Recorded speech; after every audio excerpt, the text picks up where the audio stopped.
Assalamualaikum warahmatullahi wabarakatuh.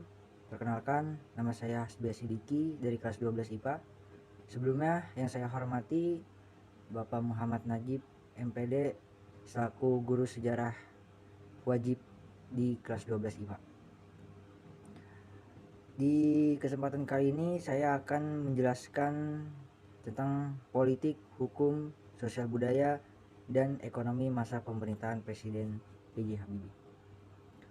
Untuk daftar isinya, yang pertama ada kronologi berakhirnya Orde Baru, yang kedua ada kondisi politik awal reformasi, yang ketiga politik masa pemerintahan B.J. Habibie, yang keempat hukum masa pemerintahan B.J. Habibie, yang kelima sosial budaya masa pemerintahan B.J. Habibie, dan yang keenam ekonomi masa pemerintahan B.J. Habibie.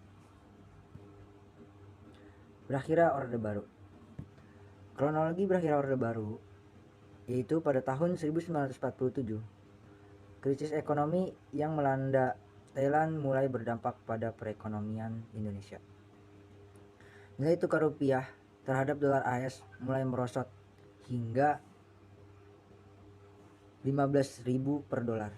Harga-harga kemudian melambung tinggi. Jumlah utang luar negeri mencapai 163 miliar dolar AS lebih. Pengangguran dan kemiskinan penduduk meningkat tajam. Banyaknya bank bermasalah, pertumbuhan ekonomi minus 20% sampai 30%.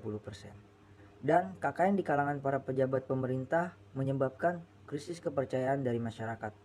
Kondisi krisis ekonomi dan krisis kepercayaan masyarakat terhadap pemerintah ini kemudian mendorong ribuan mahasiswa turun ke jalan untuk berdemonstrasi atau berdemo, dan terjadi kerusuhan khususnya di ibu kota Jakarta. Kemudian kerusuhan tersebut memicu kemunduran Presiden Soeharto yang telah menjabat selama 32 tahun.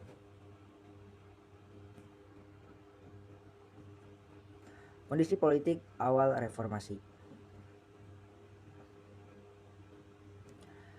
Pada perkembangan politik pada masa reformasi ditengarai oleh beberapa peristiwa dan kebijakan penting terkait perkembangan politik, yaitu yang pertama Sidang Istimewa MPR tahun 1998, otonomi daerah, yang ketiga pencabutan pembatasan partai politik, yang keempat penghapusan duifungsi ABRI, dan yang kelima penyelenggaraan pemilu yang lebih demokratis. Lalu kemudian ada politik, hukum, sosial budaya, dan ekonomi masa pemerintahan B.J. Habibie. Kondisi politik. Yang pertama, kebebasan. Pada masa pemerintahan B.J. Habibie ada beberapa perubahan yang terjadi di politik Indonesia. Yang pertama, kebebasan pers. Pada masa pemerintahan sebelumnya, pers dibungkam dan dipaksa mengikuti opini dari pemerintah, sehingga apabila ada pers yang menentang kebijakan pemerintah, maka akan mendapatkan hukuman. Dilansir dari Komisi Informasi Pusat Republik Indonesia, dikeluarkannya Undang-Undang Nomor 40 Tahun 1999 tentang pers pada masa pemerintahan Habibie menjadikan pers sebagai salah satu wujud kedaulatan RI, sehingga undang-undang tersebut menjadi ujung tonggak dari kebebasan pers yang ada di Indonesia, yang sering dibredel pada masa pemerintahan sebelumnya. Pers atau pers. Pemilu bebas dan demokratis. Habibie juga membentuk undang-undang yang mengatur kebebasan masyarakat Indonesia dalam melaksanakan pemilu yang diatur dalam Undang-Undang Nomor 2 Tahun 1999 tentang pemilu. Hasil dari bentuknya undang-undang tersebut adalah lahirnya 48 partai politik baru yang ikut berpartisipasi secara aktif dalam pemilu Indonesia di tahun 1999. Pada tahun 1999, pemilu legislatif yang dilaksanakan menjadi pemilu yang paling bebas dan demokratis yang terjadi setelah pemilu pada tahun 1955. Lalu yang ketiga ada otonomi daerah. Wilayah Indonesia yang sangat luas dan memiliki karakter dan budaya yang beragam menjadikan otonomi daerah merupakan hal yang diperlukan untuk diterapkan di Indonesia. Sehingga pada masa pemerintahan Habibie dibentuklah Undang-Undang Nomor 22 Tahun 1999 tentang pemerintah daerah. Hasil dari lahirnya undang-undang ini adalah meredanya gejolak disintegrasi yang sebelumnya sempat pecah di Indonesia.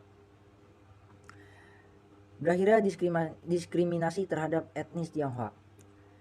Inpres nomor 26 tahun 1999 dan Impres nomor 4 tahun 1999 yang dikeluarkan oleh Habibie merupakan titik awal untuk mengakhiri perilaku diskriminasi terhadap etnis Tionghoa di Indonesia. Dalam Impres menghapuskan larangan untuk berbicara dan mengajar bahasa Mandarin. Diskriminasi terhadap etnis Tionghoa ini diwariskan dari masa pemerintahan Soeharto yang sebelumnya memberlakukan program anti komunis yang berimbas pada diskriminasi terhadap etnis tertentu. Lalu kemudian ada lahirnya Komnas Perempuan. Pada peristiwa Mei tahun 1998, banyak kasus kekerasan seksual yang menimpa perempuan terutama dari etnis Tionghoa. Hal ini memicu lahirnya tuntutan dari masyarakat agar masalah ini tidak terulang kembali. Untuk memenuhi tuntutan ini, Habibie mengeluarkan keputusan Presiden nomor 181 tahun 1998 yang akhirnya melahirkan Komisi Nasional Perempuan Indonesia. Lalu kemudian ada kemerdekaan Timor Leste. Referendum atau pemisahan diri Timor Leste dari Negara Kesatuan Republik Indonesia terlaksana pada masa pemerintahan Habibie.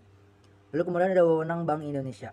Pada tahun 1998, Habibie melaksanakan restrukturisasi perbankan di Indonesia dan memutuskan bahwa Bank Indonesia harus terpisah dari pemerintahan agar tetap bersifat objektif dan tidak terpengaruhi oleh politik. Lalu kemudian ada kondisi hukum. Masa pemerintahan Presiden B.J. Habibie sudah tercapai kegiatan legislatif yang sangat produktif dan telah membuktikan dengan keberhasilan menyelesaikan 68 produk undang-undang dalam jangka waktu 16 bulan.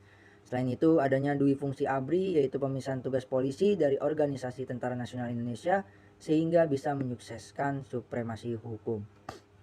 Lalu kemudian ada sosial budaya. Pada masa reformasi, khususnya masa pemerintahan B.J. Habibie, kondisi masyarakat berangsur-angsur kondusif. Konflik etnis telah berhasil dihentikan.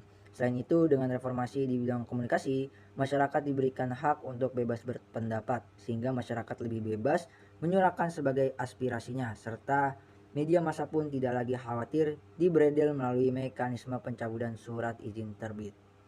Lalu kemudian ada kondisi ekonomi.